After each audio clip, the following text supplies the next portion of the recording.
Selamat pagi Ibu dosen, perkenalkan nama saya Devina Maria Ginediru, mahasiswa semester 4 Ilmu Kesehatan Masyarakat. Perkenalkan, nama saya Alexa Carani Arlangga Putri Topan dengan NIM 1907-010230. Saya mahasiswi semester 4 kelas 4 CIKM. Perkenalkan, nama saya Oma Yuvita Lelado dari kelas C semester 4, jurusan Ilmu Kesehatan Masyarakat. Perkenalkan, nama lengkap saya Cindy Deprilin, semester 4, jurusan Ilmu Kesehatan Masyarakat. Perkenalkan, nama lengkap saya Luciana Rosalina Kiwahurek, semester 6, jurusan Ilmu Kesehatan Masyarakat.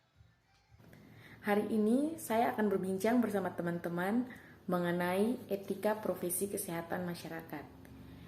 Yang pertama, saya ingin bertanya kepada teman Rani, apa itu etika kesehatan masyarakat dan mengapa itu penting? Baik, terima kasih untuk pertanyaannya. Apa itu etika kesehatan masyarakat dan pentingnya etika kesehatan masyarakat? Etika kesehatan masyarakat adalah suatu tatanan moral berdasarkan sistem nilai yang berlaku secara universal dalam eksistensi mencegah perkembangan risiko pada individu, kelompok, dan masyarakat yang mengakibatkan penderitaan sakit dan kecacatan, serta meningkatkan keberdayaan masyarakat untuk hidup sehat dan sejahtera.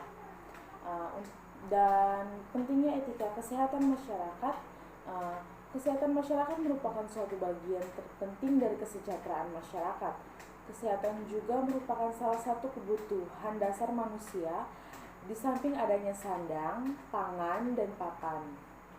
Dengan disadari berkembangnya pelayanan kesehatan dewasa ini, untuk memahami etika kesehatan merupakan bagian terpenting dari kesejahteraan masyarakat, serta merupakan tuntutan yang dipandang semakin perlu karena etika kesehatan merupakan suatu pedoman yang menjadi acuan dalam tindakan melayani para pasien.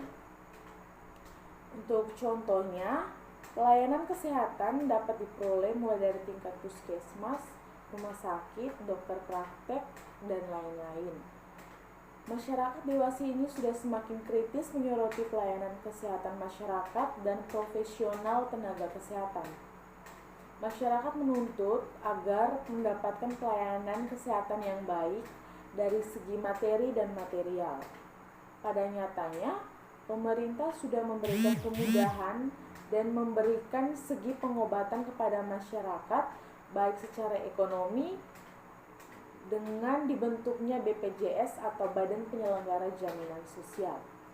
BPJS sendiri sudah mendapatkan tempat yang baik di masyarakat, karena BPJS merupakan bentuk asuransi kesehatan yang dapat memudahkan masyarakat ekonomi di bawah untuk mendapatkan fasilitas kesehatan serta pelayanan kesehatan yang memadai.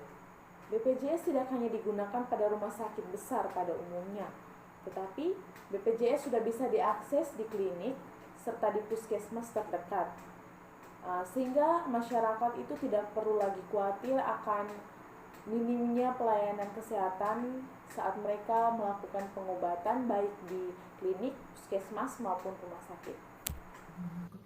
Teman Oma, dapatkah Anda menjelaskan kepada saya apa sajakah persoalan etika yang Anda hadapi sebagai seorang mahasiswa kesehatan masyarakat dan bagaimana Anda menyelesaikannya?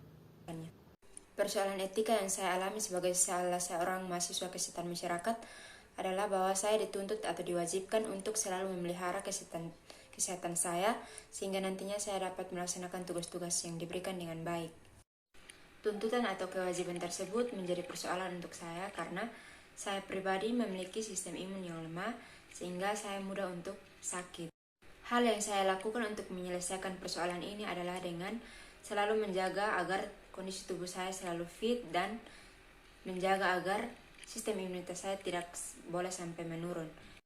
Saya sebisa mungkin berusaha untuk menghindarkan diri dari berbagai hal yang dapat memicu penurunan daya tahan tubuh saya. Teman Cindy, bisakah Anda ceritakan sedikit tentang manfaat aturan tersebut secara nyata? Manfaat aturan etika. Etika merupakan komponen penting dalam kehidupan karena kita memilih untuk hidup di tengah masyarakat dan bersama orang lain. Tanpa etika yang baik, para medis atau tenaga kesehatan tidak akan pernah bisa memberikan pelayanan prima ke pasien, yang mana pelayanan prima akan menentukan mutu suatu pelayanan itu sendiri. Ketika kita seorang profesi kesehatan memberikan pelayanan dengan etika yang baik, yang tentunya sesuai dengan standar operasional prosedur, maka pelayanan kita bisa dikatakan sebagai pelayanan yang berkualitas. Seperti seorang bidan yang menolong persalinan, seorang perawat yang memberikan pertolongan pertama ke gawat darurat pada kecelakaan, ataupun seorang dokter spesialis yang sedang melakukan operasi pada pasien. Tanpa etika yang baik, bisa saja semua tenaga tersebut melakukan tindakan semua mereka tidak sesuai prosedur, tidak menjamin keselamatan pasien, dan mungkin hanya demi mendapat materi atau imbalan. Teman Ruli, bisakah Anda ceritakan sedikit tentang apa yang dicapai kode etik dalam hal kesehatan masyarakat? Jadi, apa yang dicapai kode etik dalam kesehatan publik? Yaitu membantu meningkatkan kepercayaan diri publik terhadap integritas sebuah profesi dan melindungi klien dalam hubungan dan tanggung jawab seorang kesehatan masyarakat yang profesional kepada klien dan kesejahteraan mereka. Teman Rani, bisakah Anda ceritakan mengenai dampak dari etika profesi kesehatan masyarakat yang saat ini sedang diajarkan di berbagai sekolah kesehatan masyarakat? Apakah ada dampak dan kemajuan bagi mahasiswanya? Baik, dampak dari penerapan etika profesi kesehatan di lingkungan pendidikan ini bisa kita lihat dalam pelayanan kesehatan, di mana perilaku petugas kesehatan dituntut pada kode etik profesi dan juga dituntut pada ketentuan hukum, aturan, dan perundang-undangan yang berlaku.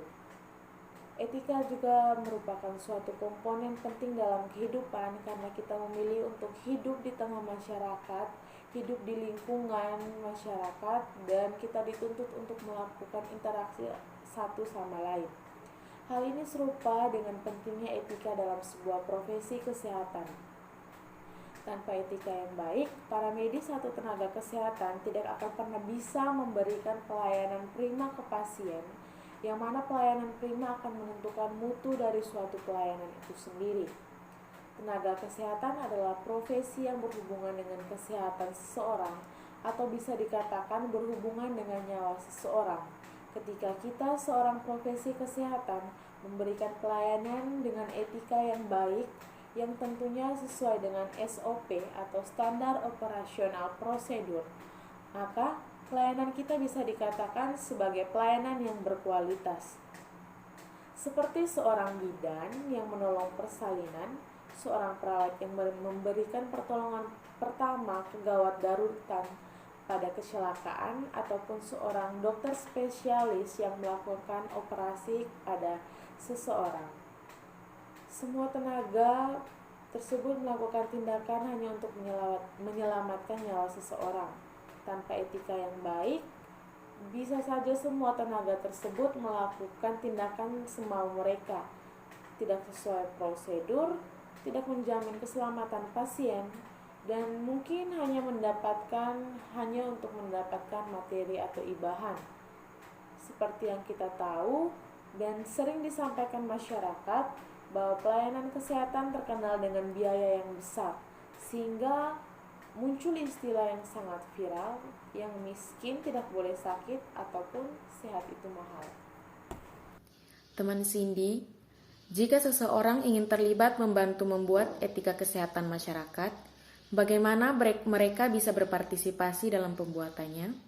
Jika seseorang mau membantu membuat etika kesehatan masyarakat, dia dapat membantu ahli kesmas dalam membuat keputusan, menentukan pada yang harus dilakukan dan mengapa hal tersebut dilakukan, dan juga membantu dalam memutuskan tindakan-tindakan yang berpengaruh kesehatan komunitas dan populasi berdasarkan bukti ilmiah serta sesuai dengan nilai-nilai dan standar baik atau buruk yang diterima masyarakat.